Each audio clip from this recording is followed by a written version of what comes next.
सबसे पहले आप तमाम देखने और सुनने वालों को अस्सलाम वालेकुम। मैं उम्मीद करता हूं कि आप तमाम लोग खैर खैरियत से होंगे। आज आप लोगों से फिर रिक्वेस्ट करता हूं कि आज की वीडियो को कंप्लीट देखिएगा, क्योंकि आज की वीडियो में आपको टेक्निकल पॉइंट से ये समझाने और बताने की कोशिश करूंगा कि हजरत इमाम हुसैन अलैहिस्सलाम के कातिलीन में यजीद का किरदार था या नहीं था। तो सबसे पहले आप ये तारिक मसूद साहब का बयान सुने, उसके बाद हम इस पर बात करेंगे। इस्लामी तारीख में यजीद के बाद भी गुजरे हैं, बड़े बड़े मुहद्दिसीन हैं जिनके नामों में यजीद आता है। बात चल पड़ी है तो मैं छेड़ दूं ये मौजू थोड़ा सा। मैंने कुछ दिन पहले एक बयान किया है कि यजीद के बारे में हज़रत मुफ्ती तकी उस्मानी साहब की राय मुतदिल है। मेरे ख्याल में उनकी राय यह है कि यजीद का हज़रत हुसैन के कत्ल में शरीक होना या उनके हुक्म पे कत्ल करना ये किसी मुस्तनद रिवायत से साबित, बोलो भाई, नहीं है, साबित नहीं है। इसी तरह यजीद का शराबी कबाबी ये सब चीज़ें भी किसी मुस्तनद ऑथेंटिक रिवायत से साबित नहीं है। रिवायतें भी हैं, इस तरफ भी हैं उस तरफ भी हैं, कोई मुस्तनद मजबूत चीज़ नहीं है। शरई शहादत चाहिए ना फासिक करार देने के लिए, तो वो नहीं है। इस बेस पे हजरत मुफ्ती तकी साहब की राय यह है कि यजीद के बारे में क्या किया जाए, खामोश, ना रहमतुल्लाह अलैह बोलो ना लानतुल्लाह, क्योंकि अगर वो कत्ल में शरीक था तो रहमतुल्लाह बोलने पर पकड़े जाओगे क़यामत के दिन, और अगर नहीं था तो लानतुल्लाह बोलने पर पकड़े जाओगे। ये बात मैंने कही और मेरी शामत आई। होल सेल के हिसाब से लानतें, लानत इस पर, अल्लाह करे तेरा हशर यजीद के साथ हो। इतनी गालियां पड़ी हैं। तो मैं आज ही की बात है, सुबह एक शिया से मेरी मुलाकात हुई। वो जरा एजुकेटेड आदमी है, पढ़े लिखे आदमी है। मेरा कुछ माली लेन देन उनसे, आप भी थे ना उस वक्त, सुबह ये भी बैठे हुए थे। बैंक में जाना हुआ, वो काम था मुझे वहां पे बैंक में, वो क्योंकि मेरा उनसे वास्ता पड़ता रहता है। तो मैंने उनसे ये कहा, मैंने कहा देखो आप पढ़े लिखे आदमी हो, आप शिया हो, मुझे एक बात बताओ, मैं अगर ये कहता कि हजरत हुसैन के कातिलों पर लानत भेजना जायज़ नहीं है, आप 100 दफ़ा मुझ पर लानत भेजते। हम कहते हैं हजरत हुसैन के कत्ल में जो जो शरीक था, जिसने हुक्म दिया हजरत हुसैन के कत्ल का, करोड़हा लानत हो उसके ऊपर, करोड़हा लानत। लानत का लफ्ज उसके लिए क्या है, छोटा है, करोड़हा लानत है उसके ऊपर। ये हमारा अकीदा है और अहले बैत से मोहब्बत का तकाजा है। बाकी यजीद उस कत्ल में शरीक था या नहीं था, ना इस बारे में हमें हजरत हुसैन का कोई कौल मिलता है, ना कोई सही हदीस मिलती है, ना कोई बहुत मुस्तनद तारीखी, बोलो भाई, रिवायत। इस बारे में हमें मिलता है तो खतीबों की तकरीरें मिलती हैं, और अगर अइम्मा कराम से, मुज्तहिदीन से, बड़े बड़े हजरात से, फुक़हा से अगर इसके खिलाफ साबित है तो इसके हक में भी साबित है। तो उनके अक़वाल में क्या है आपस में, यानी जिसकी जो तहकीक थी उसने उसी हिसाब से बात, बोलो भाई, कर दी। तो अब हम ये कहते हैं कि जो हजरत हुसैन के कत्ल में शरीक था उस पर 100 दफा लानत। लेकिन बात यह है कि आप ये साबित करने के लिए कि यजीद कत्ल में शरीक था या नहीं था, मेरी राय को फॉलो मत करें, ना हजरत मुफ्ती तकी साहब की राय को, आप तहकीक करें। अगर आपने तहकीक करनी है तो तहकीक का तरीका यह है कि जो यजीद को कातिल कहते हैं उनकी तहरीरें भी पढ़ें, और इशाअत तौहीद के बाज़ उलमा ने यजीद के हक में किताबें लिखी हैं।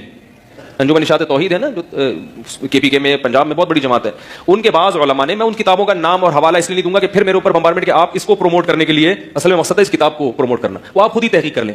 बाज़ उलमा ने किताबें लिखी हैं जिसमें दलाइल से उन्होंने ये साबित किया है कि यजीद हजरत हुसैन के कत्ल में शरीक, बोलो भाई, नहीं था, और फासिक फाजिर भी नहीं था, लिहाजा वो रहमतुल्लाह अलैह कहते हैं। तो फिर आप रहमतुल्लाह अलैह वाले भी तहरीरें पढ़ें, लानतुल्लाह अलैह वाली भी तहरीरें पढ़ें, उसके बाद फिर आप एक राय कायम करें।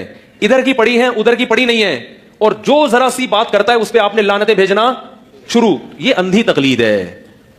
और अगर आपने दोनों तहरीरें नहीं पढ़ी तो आप बोलो हमें नहीं पता क्या था, क्योंकि हर चीज का पता होना जरूरी, भाई हर आदमी के पास इतना टाइम नहीं है ना कि इधर की भी सुने उधर की भी सुने। और ये इस्लाम के बुनियादी मसाइल में से है नहीं। इस्लाम के बुनियादी मसाइल में इतनी चीज तो है कि अहले बैत का दुश्मन और उनका कातिल लानती है, उससे हम किसी सूरत में मोहब्बत नहीं कर सकते। ये तो हमारे ईमान का हिस्सा है, क्योंकि अहले बैत से मोहब्बत हमारे ईमान का जुज़्व है।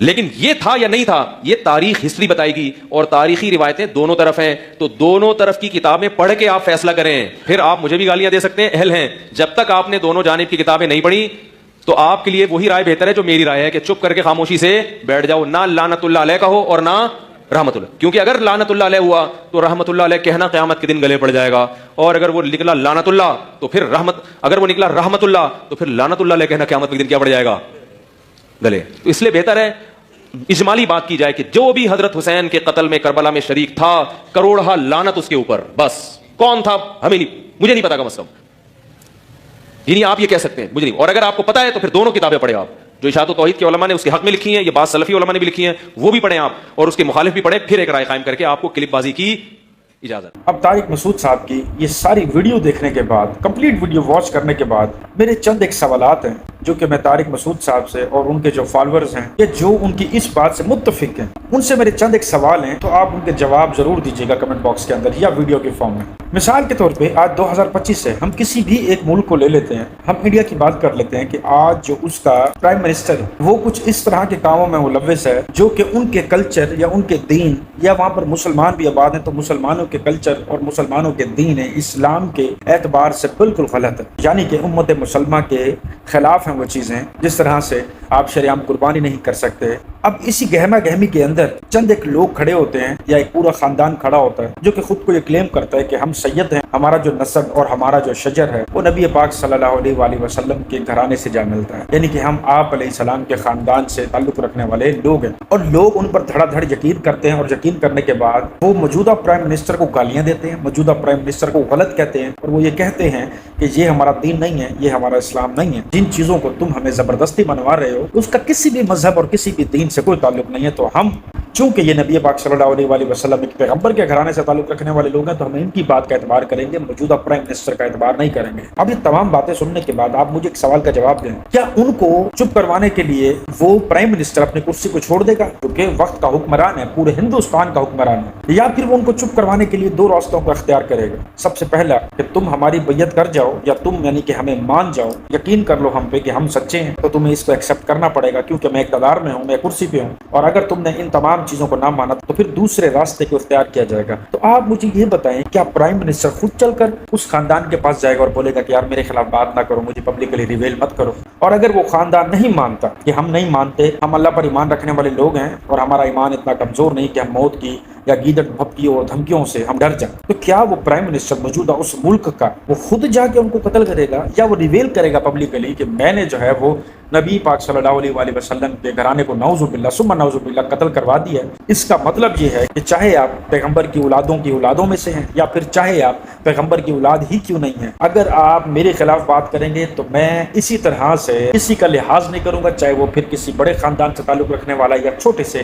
خاندان سے تعلق رکھنے والا۔ آپ ذرا مجھے ایک پل کے لیے سوچ کے ضرور بتائیے گا، کیا وہ خود اپنا نام اناؤنس کرے گا، پلاننگ میں اپنا نام اناؤنس کرے گا، ویڈیو کی فارم میں اپنا نام اناؤنس کرے گا، کسی پرچے یا کسی بھی کتاب کے اوپر اپنا نام تحریر کروائے گا کہ میں نے جو ہے وہ قتل کروایا، میں نے شہید کروایا، یا وہ خاموشی سے بیٹھا سارا تماشا دیکھتا رہے گا؟ کیوں؟ کیونکہ اس کو پتہ ہے کہ اگر میں نے چون یا چاں کی تو میں بری طریقے سے پھنس جاؤں گا، پوری دنیا کو پتہ چل جائے گا کہ یہ کام کروانے والا صرف میں ہوں۔ ایک خاندان تھا یہ جو بھی سیلاب کی زد میں آیا گھومنے پھرنے کے لیے، ناران کا غان والی سائٹ میں گیا ہوا تھا، مجھے صحیح سے اس کا نام یاد نہیں ہے جگہ کا، لیکن وہ سیلاب کی زد میں آیا۔ یہ ویڈیو آپ نے تقریباً تمام لوگوں نے دیکھی ہوگی۔ مفتی طارق مسعود صاحب کی گورنمنٹ کے خلاف ایک بھی ویڈیو کیوں نہیں ہے کہ ان کو یہاں برج بنانا چاہیے، یا گورنمنٹ ٹیکس لیتی ہے، اتنے پیسے لے لیتی ہے غریب عوام سے، بجلیوں کی مد میں فلاں ٹیکس کے اندر اتنا مال بٹور رہی ہے، اپنے خزانے بھری جا رہی ہے، لیکن وہ غریب لوگوں کی سیر سپاٹے کے لیے، ٹورسٹ لوگوں کے لیے کوئی بھی سیکیور جگہ کیوں نہیں بناتی؟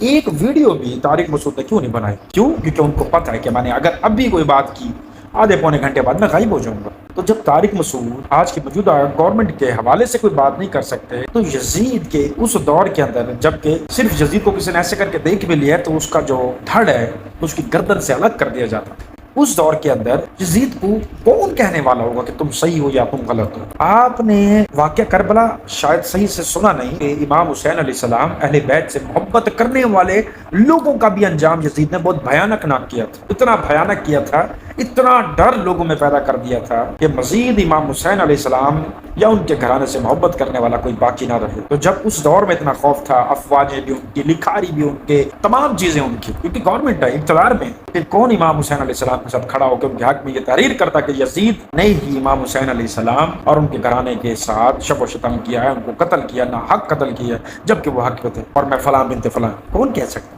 کوئی بھی نہیں کہہ سکتا۔ اتنی سی بات عقل میں نہیں گھستی۔